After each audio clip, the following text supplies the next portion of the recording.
Thanks for the opportunity to speak today. We're going to get right into it. I love it. I haven't been here to talk for a while, and I hope that that's not going to be something that makes me too rusty, but not much has changed with what we're talking about in this talk, so I'm not terribly worried about it. I will try to stick to this very coarse set of guidelines. We're going to talk about the 2023 survey results from acoustics and bottom trawl. We're going to talk about an update on the 2023 spring bottom trawl sampling and a little bit of information and reflection on the 3 years of data we have, and then talk briefly about plans for 2024. The folks who aren't familiar with how these surveys work, I think we'll try to run through this quickly, but we've got these two surveys, the hydroacoustic survey. Hydroacoustics is something that's been happening in Lake Michigan since the 1970s at the very latest, pioneered by folks like Steve Brandt and others. The survey map that's shown on the right was actually what we proposed to do in 2020, and we came pretty close to having it match that exactly. But basically we send sound waves out into the water column, and the intensity of the returning sound wave from a single target is related to the size of the organism, and how much stuff comes back is related to how many there are. The survey is, we think, pretty good at providing us an index for age 0 alewife at the post-larval stage. Generally speaking, it's a tool that ought to be effective for all of the pelagic fish, including Cisco. The survey, in my experience, has really only been successful when it's been a collaborative survey. We've had a long-term collaboration with both Fish and Wildlife Service and Michigan DNR. That is really the thing that makes this survey happen. The lake is just so big that we couldn't do it without the collaboration. In the most recent iteration of the survey, we had 20 transects, which is about 450 kilometers. We had just under 30 midwater trawl tows, and from the acoustic survey, we kept 230 alewife for aging. Doesn't seem like a lot, but we had another 460 from other surveys, so not a problem. Bottom trawl survey, for those of you who don't know, is one in which we deploy a 39-foot, I think is what we're still using, bottom trawl. It's towed along the bottom, catching fish that are in proximity to the bottom. And it's something that's been going on since 1973. It's really long-term, unique in a number of ways, probably because of the fish that are present, but it's able to sample some of these pelagic fish while also sampling the benthic fish, which is kind of cool. There's not very many tools I know of that let you do that. Acoustics won't let you do that, for example. So the survey is conducted at these historic transects at specific ports, and the work in 2023 consisted of depth range from all the way out to 164 meters, 9 to 164 meters. More like 480 alewife were kept for aging. So that actually makes our second highest alewife age sample size we've had since I've been here. 2013 and 2023. So these trawls do not look fun to process when you're dealing with mussels, but they spend a lot of time pulling out fish from those things. So getting into results immediately, because I don't want to go over. We have a slide showing the Lake Michigan Acoustic Survey results for age 0 alewife. It's alewife that in this case are less than 100 millimeters. We have a pretty good cutoff from aging alewife. We could use length most of the time. But what we see is the third highest alewife year class density in the time series. So that's a pretty big deal. But we also see that because of these spots right here where we see really large circles off the Door Peninsula, that's where the vast majority of the young of year alewife were captured, and that's where their densities were highest. So that spatial limitation we saw in them is what contributed to this really high error bar. So we think it's still a reasonably strong alewife year class, but there's more uncertainty than we would typically have. The older alewife, we call yearling and older alewife, was the highest that we've seen in the time series from the acoustic survey dating back to 2004. It's a situation where most of the fish seem to be located along the western shoreline of the lake, which is something that I really can't pin down. We have seen a lot of variability in the distribution of fish over time, and one thing I've failed at being able to understand or describe is what factors are influencing that variability in distribution. Unlike the acoustic survey, the biomass density from the bottom trawl survey was not what I would call a record. It was higher than it has been in quite some time. We do have evidence from the two surveys combined that alewife abundance does seem to be increasing. So that is, for those of you who care about alewife, probably a positive sign. The bloater that we're going to talk about here are what I call young of year bloater, but they're really not.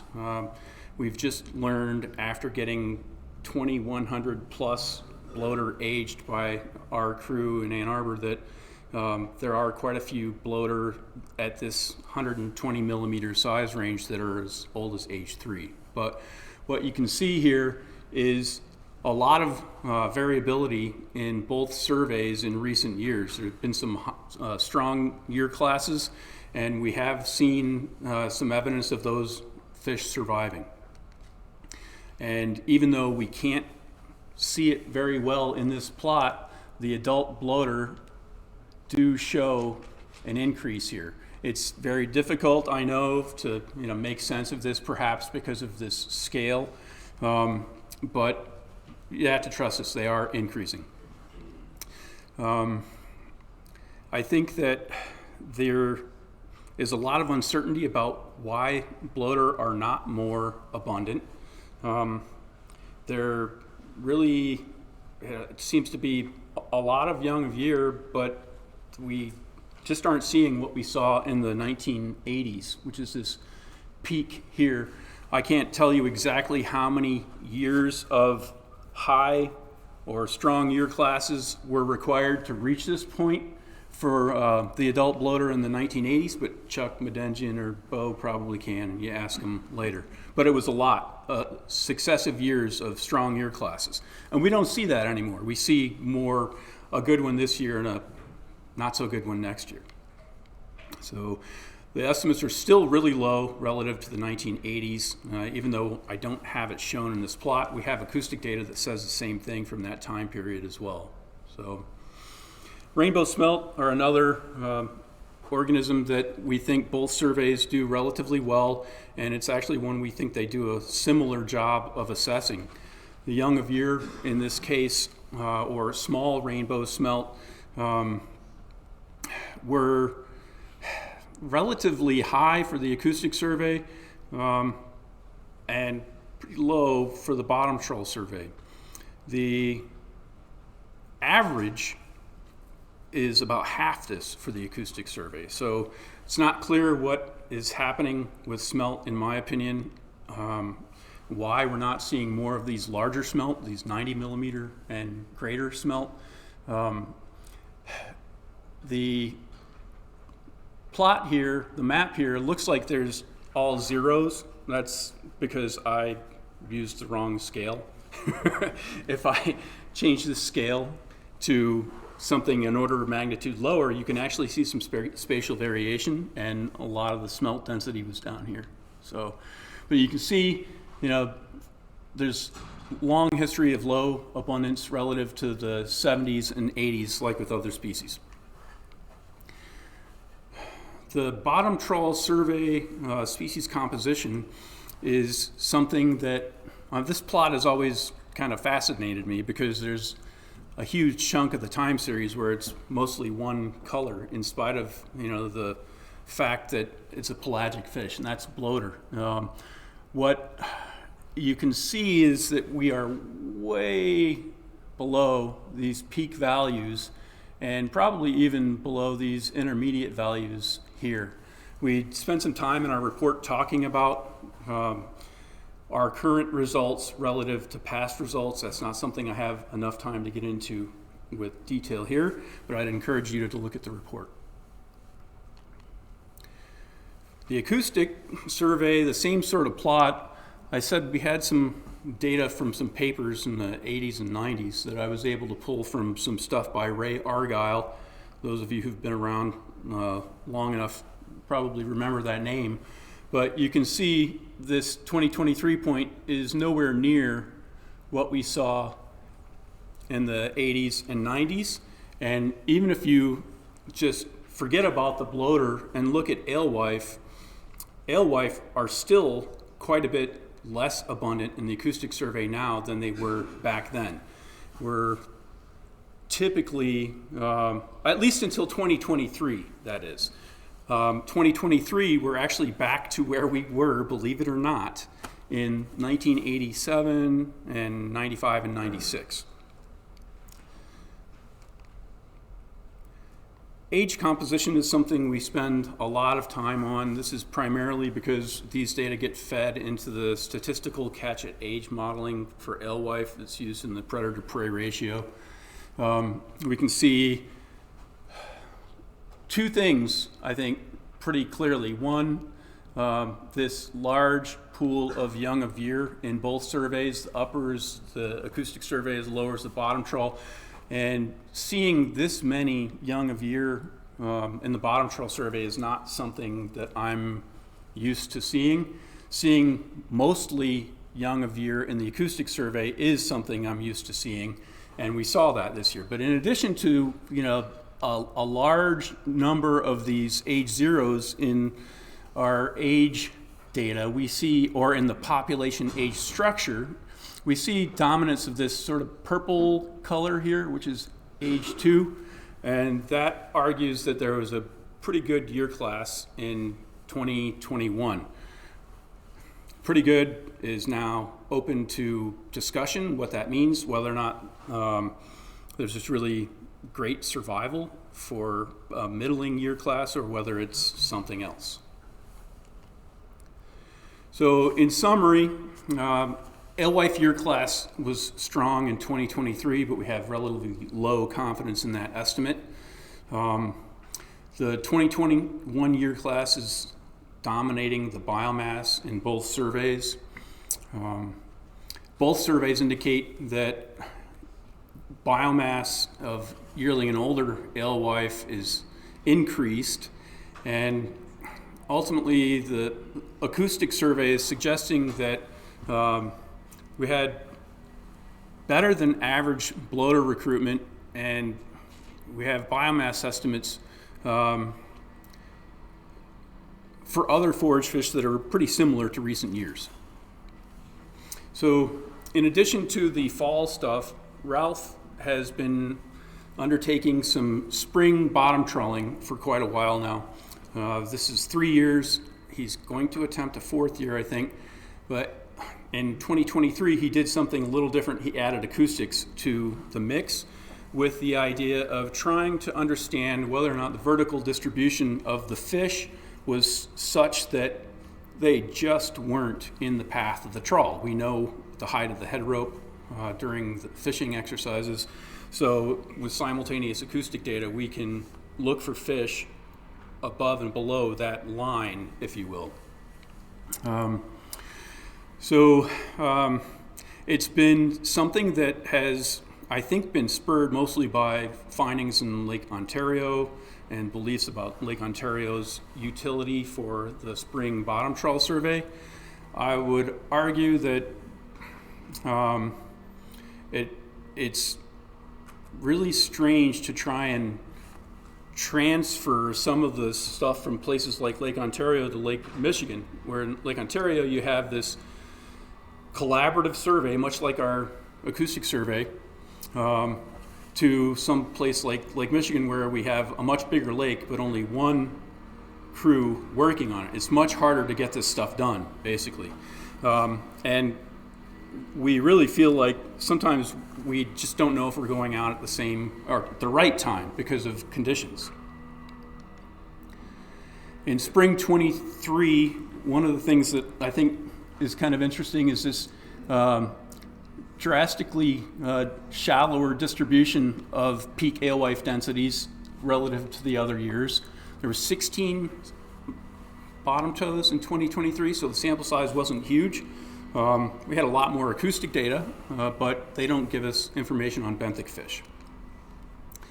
The spring age composition of the population also dominated by 2021 year class.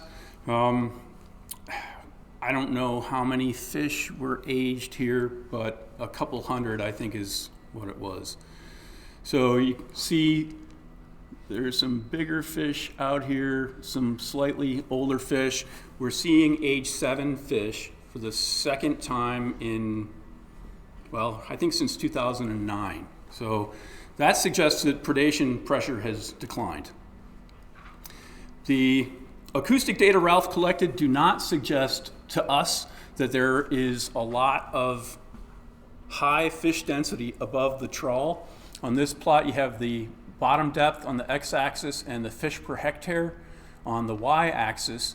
And if it is pink, it's in the trawl path. And if it's gray, it's above the trawl. You can see that there's actually this one site, our deepest site, where it looks like there's some indication that there's consistently higher fish density above the trawl relative to the trawl, but we're not that confident in this conclusion because we need more data. There's only a few data points there. The spring bottom trawl does show us that alewife density, especially for ages 1 and 2, is higher than it is in the fall. We think the catchability for those age groups or size groups is higher in the spring than it is in the fall. I don't think we know why.